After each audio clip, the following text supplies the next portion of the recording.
Local voices, local conversations. NAPAbroadcasting.com. Thanks for joining us here at NAPAbroadcasting.com. The late and always irascible William F. Buckley Jr. once said that he would rather entrust the government of the United States to the first 400 people listed in the Boston telephone directory than to most of the members of the Senate and the House. It feels like that could be the case right here in Napa. In our upcoming city council election, a 12-year council incumbent and one-time council member are being challenged by several newcomers without a whole lot of traditional experience, without the usual stints on the Planning Commission or in any elective office for that matter. Is this a bad thing, given the complexity of local and regional issues we have today? Or was Bill Buckley right that it doesn't matter? We're going to let you judge that as we spend some time with all of the candidates for Napa City Council. I hope what we get from them is beyond the canned bios and practice bromides, but that you'll really get a sense of the heart and soul of who they are and what they might actually do if entrusted by voters with affecting public policy here in our city. We're joined right now by candidate Liz Alessio, who reminds us repeatedly that she's a fourth-generation Napan.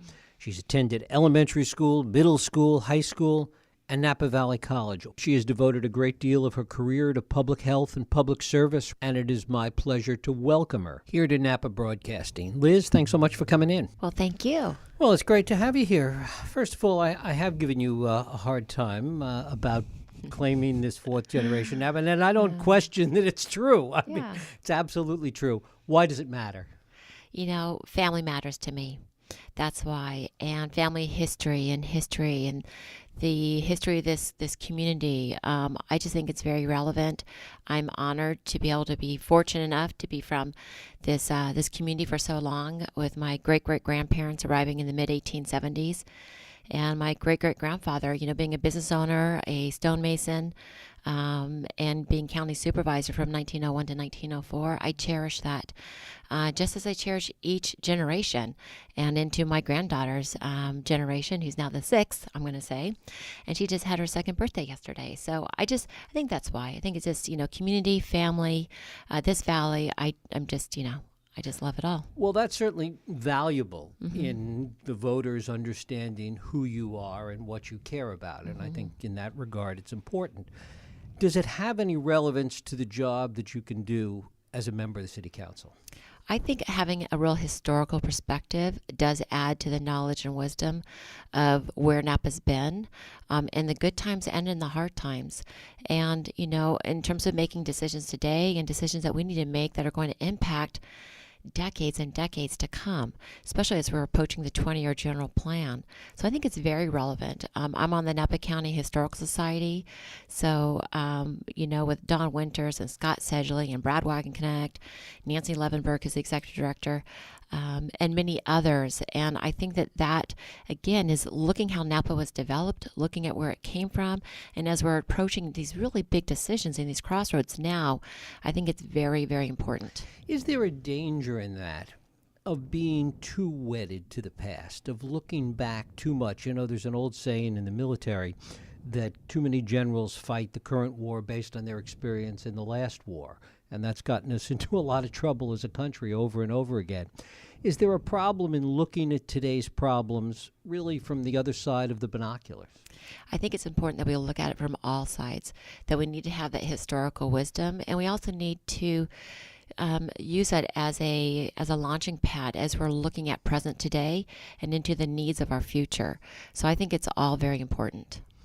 Talk a little bit about why you're running, and given the fact that two of the candidates, one has served on the city council, the other's a 12-year incumbent, what are you going to bring to it that's different than the experience that they bring to it? What's different? Well, I think what's really significant and different about my own experience is that for the last 10 years, I've worked in community health, population health, and this is something that's really being rolled into other city plans and policies as we look at, how do we take care of our community? How do we create a healthy community? Looking at that, what they're called social determinants of health, housing, open space, parks, education. How do we prevent poverty? How do we zone? Why do we need to zone areas for housing that's for mixed income housing? And how that connects to one's health, to the mortality of a neighborhood versus another neighborhood, which we have in Napa, and really putting planning and policies in place to preserve the health and really strengthen this community, both in the health, safety, and the complete, and having a whole complete community, which is being disenfranchised. And how do you see those ideas? And they're certainly good ones, they're noble ones. How do you see them relating to the actual implementation of public policy as it relates to things like housing and streets and sidewalks and all the other things that a city council is responsible for? Well, with my, I look at things from two perspectives. I look at the individual story. I like to look at the dignity of a person, of the family. I look at the neighborhood on a very, individual level. And then I look at it the macro level. And I look at the data and I look how that and the trends, what's happening. And I think that's really important to roll that up, to use that perspective as we're addressing housing. Housing, as we know, is our number one need. It's true for Napa. It's true for all of California. I can only really look at Napa. Being from here, I've seen the changes, and this is a time, and the reason I'm stepping up now is twofold. One, I was challenged by the Women's March in 2017 for me to step off the sidelines politically and step on the front lines. I've always been very kind of quiet about my own personal views because of my nonprofit work and community work. So I was called to action personally. Then when I approached a dear friend, Joelle Gallagher, and I said, Joelle, have you ever thought running for office? Because I was looking for a candidate to support. And she switched the question onto me, and I got my hand caught in the cookie jar and was kind of shocked, actually, caught off guard. But the idea and her challenge didn't leave my mind. And that's when I went to Ed Henderson, dear Ed, who I saw today. He says hello, by the way, Ed and Marie. And I said, Ed, what do you think? And he's like, I think that you would do a great job. So it's been sort of this evolution, and it didn't stop there, mind you. I talked to a council member, I talked to our current mayor, I talked to people for 4 to 6 weeks, and I know I don't come with a political background. I don't feel like I'm a politician. I feel like I'm a girl from Napa that's rooted in this community, that's passionate about the well-being of everybody in this community, and wanting to bring population health to the forefront as part of the decision, as part of the planning. It's just one more lens and one more layer that we can use to really benefit, I think, this community abroad and each family. You mentioned population health. What does that mean? Population health is looking at the most vulnerable and at risk in our community. It's looking at the poverty. We have neighborhoods in Napa within 5 miles apart with a 10-year mortality gap, meaning if you live here, and I would say this is probably low to low middle income, and 5 miles away is probably middle to upper middle income. There's a 10-year mortality gap. What can we do to create more social equity in this other neighborhood, in this other area? Maybe it's parks, maybe it's programs, maybe it's social services, maybe it's creating, policies for housing that's more affordable, and then the planning as we look at the 20-year general plan. And, that's the other reason why I'm doing this now, is because we have this opportunity and this need to really look at the next 20-year general plan that's going to be significant for, as we know, for many generations to come. How does any of that, or a lot of that, relate to the job of being on the city council? Certainly the points you make about social services are certainly things that we can look at, but those are areas that really generally fall into the jurisdiction of the county. And that's something I like to change. We really want our county and our city to be working together. We need to work as a region. We need to work with every mayor, every council up and down this valley, American Canyon, Yountville, all the way up to Calistoga. It's important that we have these discussions together, that we plan housing, workforce housing specifically together, along with our roads and traffics and other issues. It's a regional, it's not just a city. We can't be in our city silo and have county in the county silo. We need everybody to be working together. There's a concept that that we used to have called 2x2s, where we had 2 city council members and 2 board of supervisors that would work together on certain initiatives. initiatives, certain issues, such as housing would be perfect. And that's when you can really work together and really work at the on a broader level. So I think that we need to all come together at the table. What is your understanding of city-county cooperation at the moment? It's getting better, but there's a lot of room for improvement. Several years ago, I was attending the homeless town hall meetings because I was very concerned. I organize a meal service at the table, which is a free meal program at the First Presbyterian Church on the second Tuesday of the month. I've been doing it for 10 years. Not all those folks are homeless, but many of them are. And I was seeing it increasing in numbers and in diversity, younger families. And anyways, and we know that homeless has increased. So I was attending those forums, those town halls, and as they pared down to a smaller group, I asked the question to Juliana Inman, who endorsed me for her seat.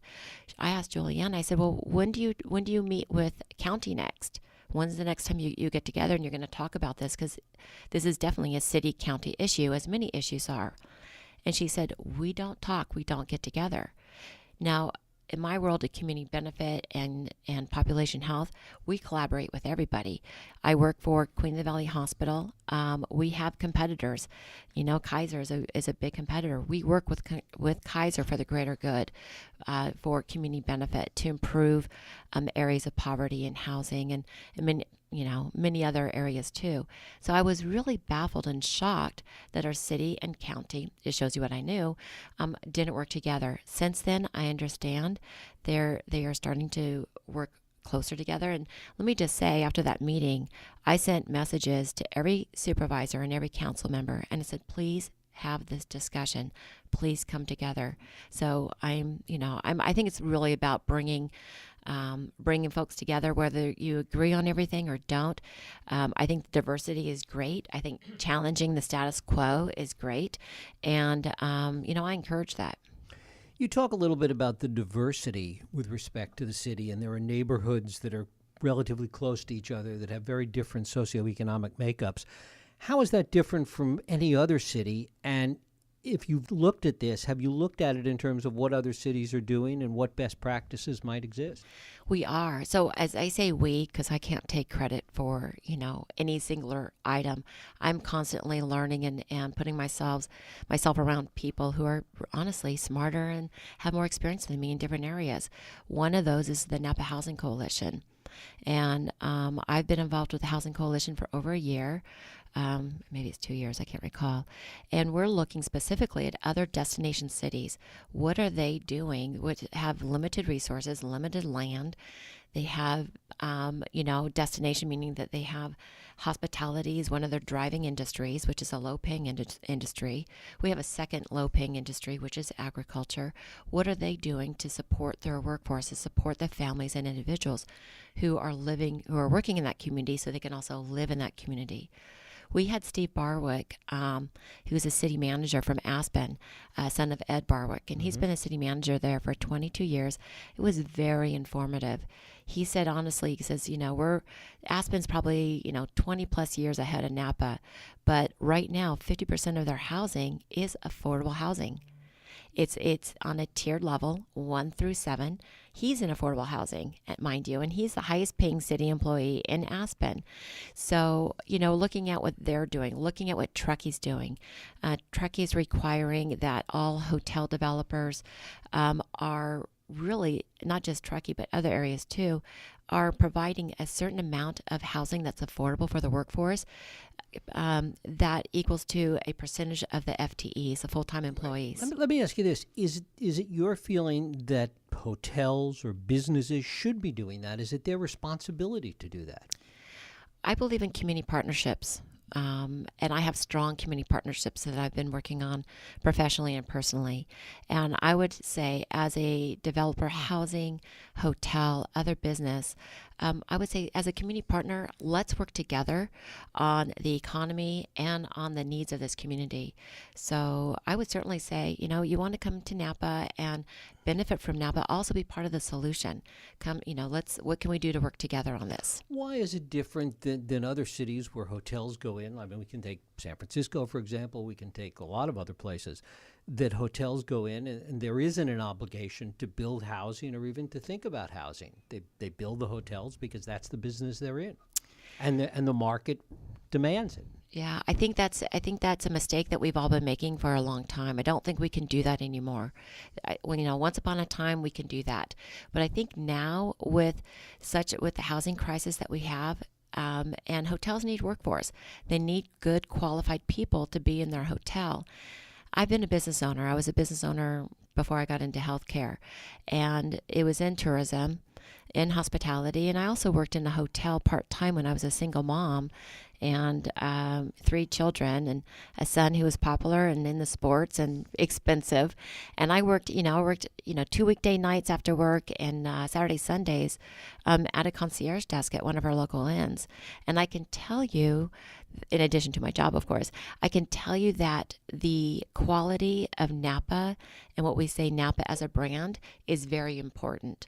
That's important to the hotel owners. That's important to our restaurants, to all our tourism. So it's a win-win when we come together and we can say, how can we support those who want to live and work here and invest in this community and invest in what Napa is as a brand and really represent your company well. So I think, right now it's required for us to come together, and it needs to be the new expectation. And talk a little bit about how that happens. What would you like to see happen if you could wave a magic wand? Mm-hmm. What would you like to see the hotels do? What would you like to see the city do specifically with respect to housing? So in terms of the city, we really need to look at our zoning opportunities. We need to look at the infills that where county owns, where city owns, see what we can do about those areas, whether we sell those areas, swap those areas between city and county, but really zone more of those infills for housing. We can consolidate our corp yards. We know that. There's a Caltrans corp yard that takes a lot of space off of Jefferson Street. Is there something, I don't know how easy that would be to ask them to find a new location, but it's in a prime area for residential housing.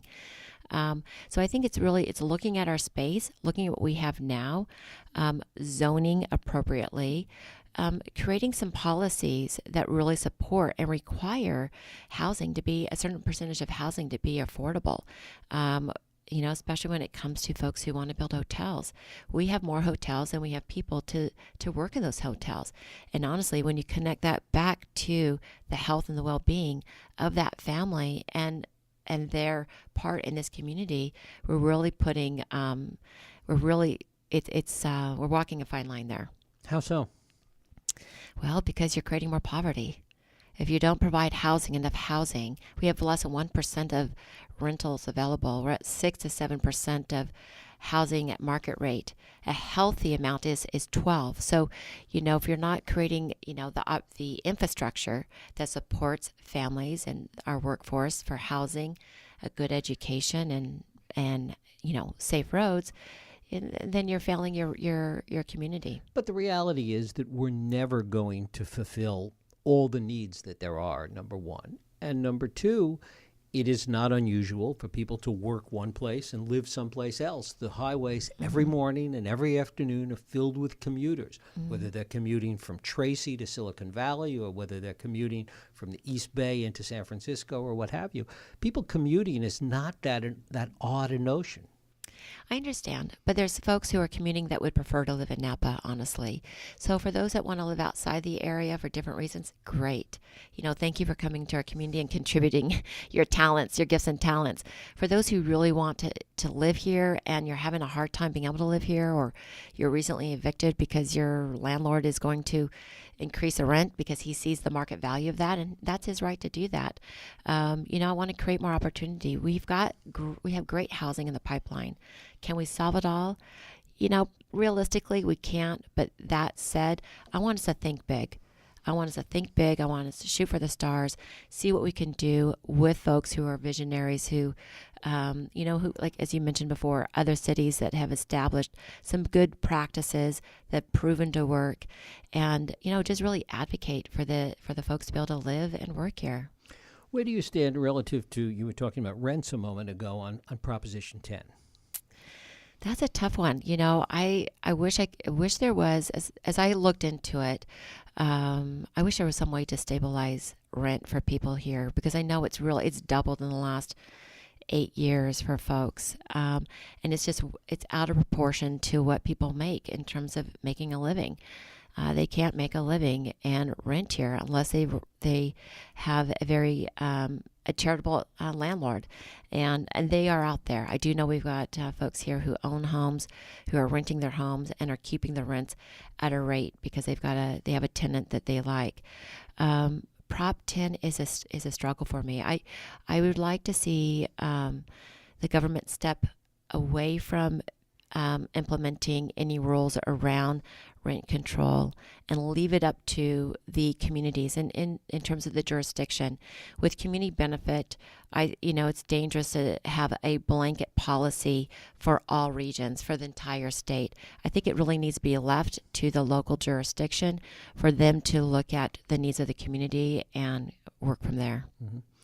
Talk a little bit about, just to change the subject for a moment, I don't want to come back to a couple of things on housing, but talk a little bit about something that I think is becoming a bigger and bigger issue, and that is the proposed Napa City Hall, the Civic Center, whatever you want to call it.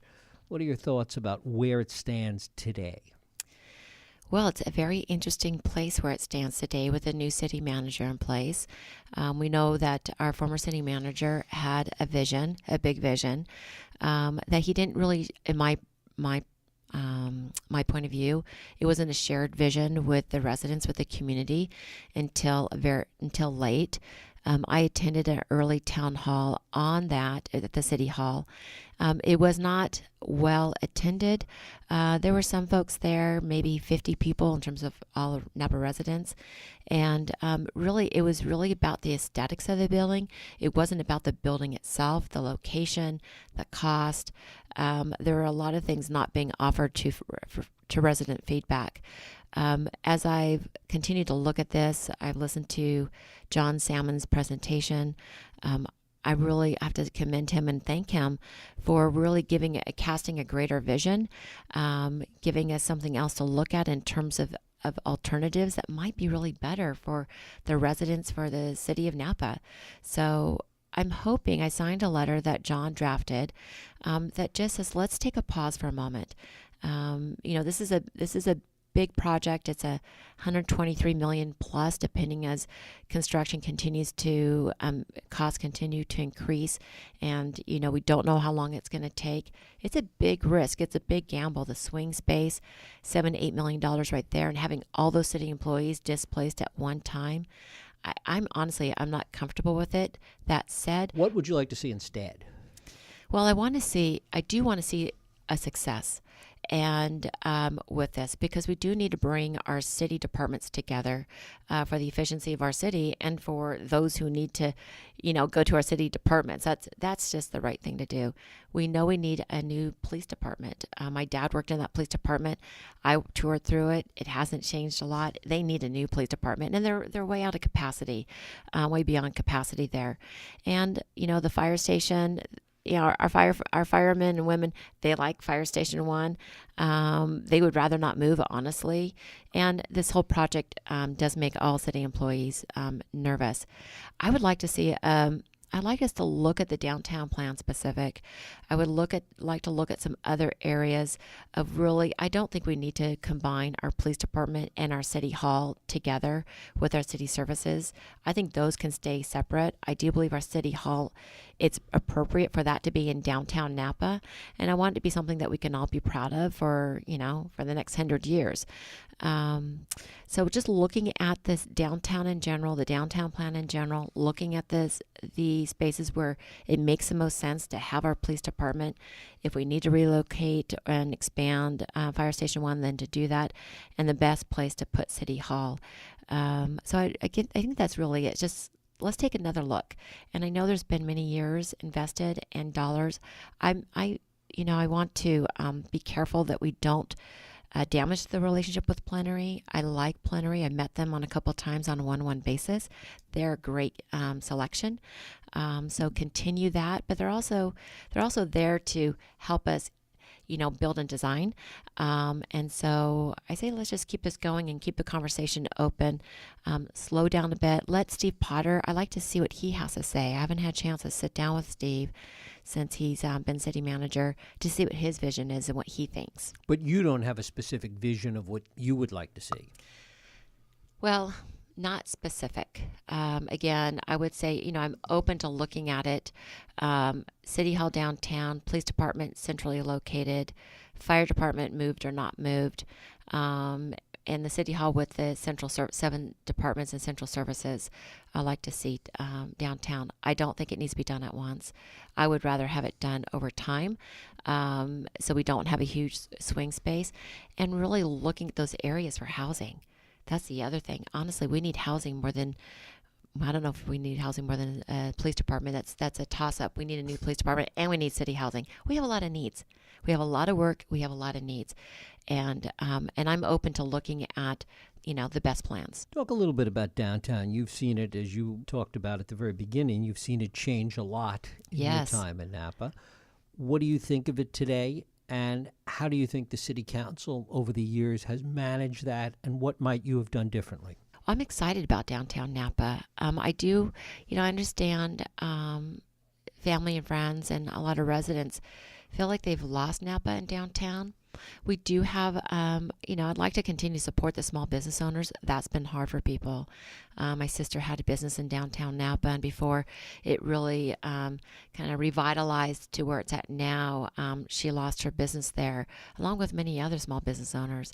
So if there's a way City Council we can support the small business owners, whether it be small eateries or boutiques, I think that's a win-win for our residents and honestly for people who are visiting Napa. What role does the city have in doing that? That's something that the market will dictate. And things that have been happening to retail, whether it's giant box retailers or whether it's little boutiques, they've been suffering everywhere. Well, I'd like to see more. In terms of what the city council can do, the planning commission and council can approve or not approve certain projects. We recently approved Costco in South Napa, so they felt like that was a need. I am glad it's in the southern portion of Napa, not in downtown Napa. So I think that's where city council can step up.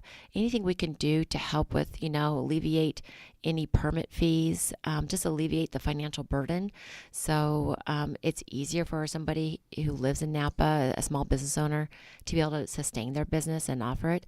Again, I think it's a win-win for our residents and for our destination as a city. What would you like to see in downtown Napa that isn't there now?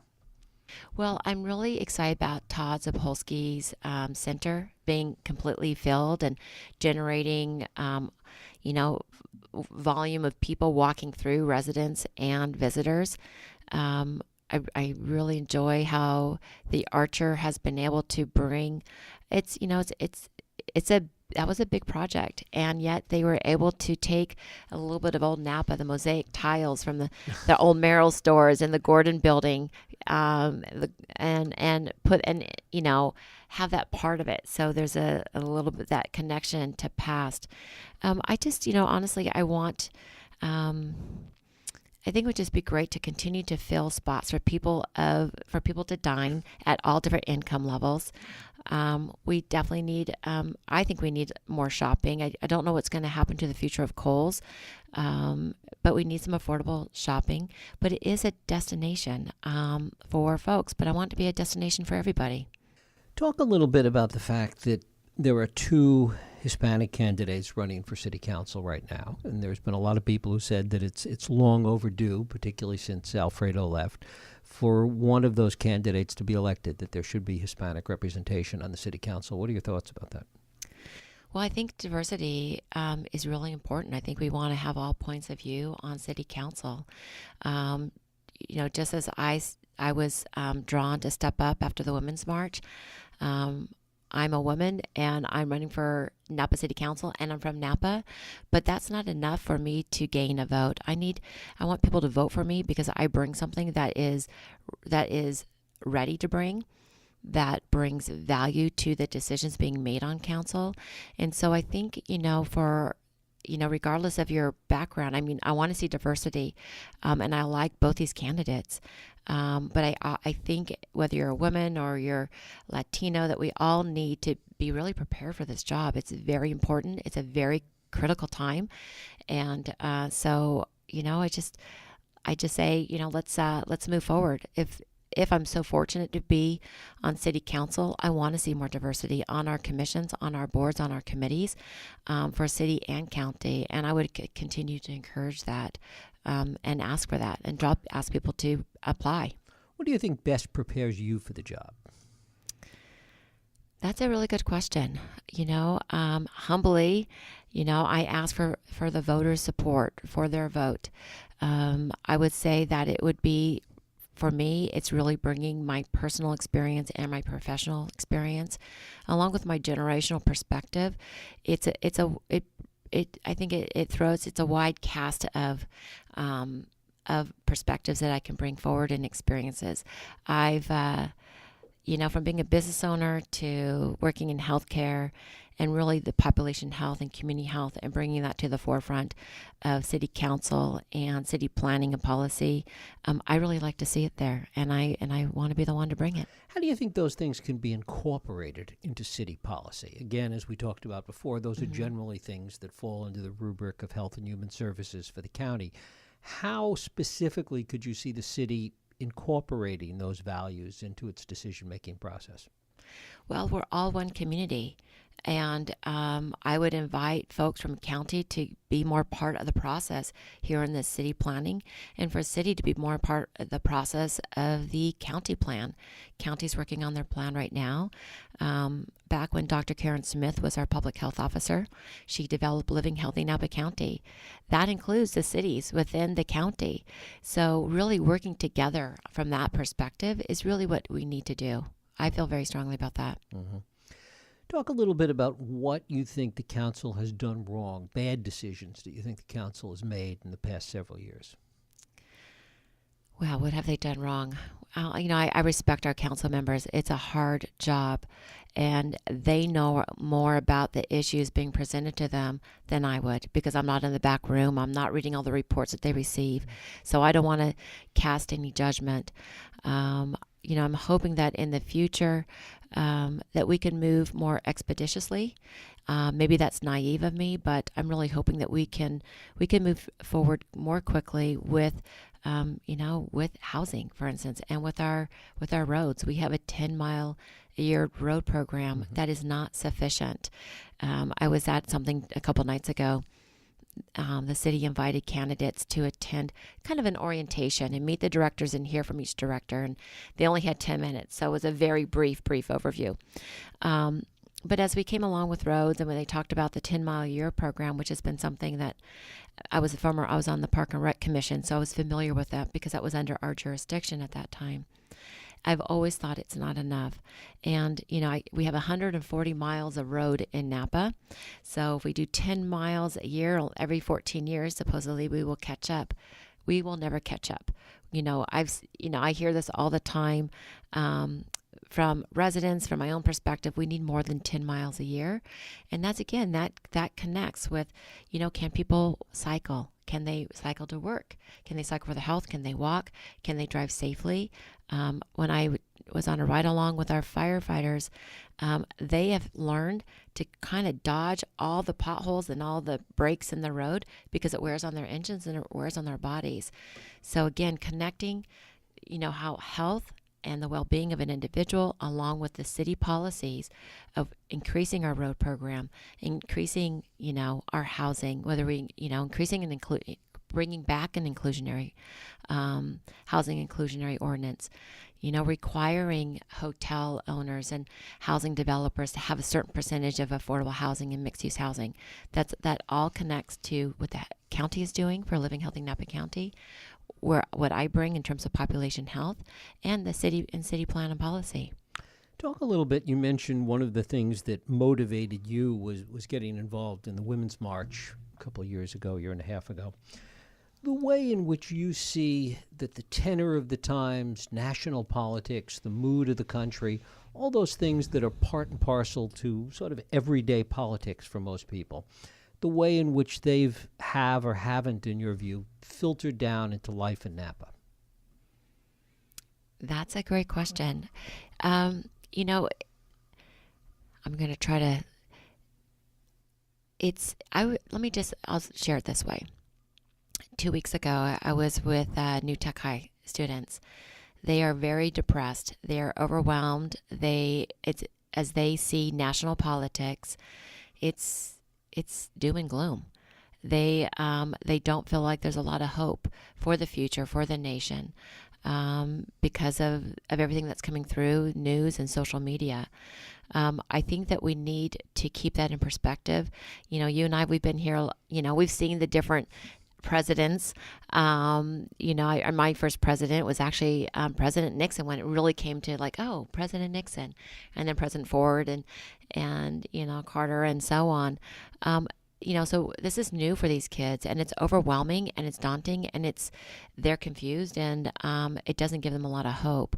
So I say that because I think that is our news does put a negative cast on our nation in terms of politics. We need to keep the hope. We need to help and vote where we can. What I told those students is your voice and your vote matters. It matters. It's so important that they are the generation that can really be the change and the hope for the future. And though they think that their one isn't going to make a difference, their collective of all their ones will. So I just, it was a great interaction, and that's how I see it. I think that on a local level, we all need to come together as much as we can. I know our families are overwhelmed and underwhelmed with the news across the nation. That said, when we can, where we can, wherever you can, whether it's your kids' sport or their classroom, wherever you can, contribute to the community. I just wish our families well. I know sometimes it's all they can do is just keep a roof over their head. We have 40% of our families in Napa County that don't live at a self-sufficiency level. Over 50% of our students receive a free or subsidized lunch program. 70,000, folks in Napa County are rent burdened. We are facing some hard economic times for the working class, who really have slipped down to the middle class for some time. And it's hard for us to ask for help. It takes some humility, but we're all in this together. Help where you can. Please get engaged in the process by voting. And this is a very important race. Whoever is so fortunate to be elected into city council in the next, it's 58 days right now from this recording, they're going to have a great influence on the future of Napa. I'm going to be there, whether I'm on council or not. I'll be there advocating for this community. We have a gem of a city, a beautiful valley, incredible people I'm so proud of that really step up when we're in crisis, whether it's back in the floods, our earthquakes, our fires, our residents stand up. That's Napa. That's Napa. So we need to work hard for you, and I want to work hard for you. And please just get out there and vote. And finally, speaking of voting, you, like everybody else, gets 2 votes. So you get to vote for yourself and somebody else. And I will keep that a secret. We have great candidates. Honestly, it's hard. It's hard to decide. It's who's going to be, who will be, who are the two, who would be the most qualified and the most needed to create balance on city council. That's I feel for people. I'm knocking on doors and they're asking me that same question, and been on a few folks in terms of the interviews with folks such as yourself. And I'm going to keep that to myself, but I just want everybody to make informed votes. Please take a moment, be informed, and see who will best represent you. And I hope I can represent the folks of Napa. Liz Alessio, thanks so much for coming in. Thank you. Appreciate it. Thanks for listening to NAPAbroadcasting.com.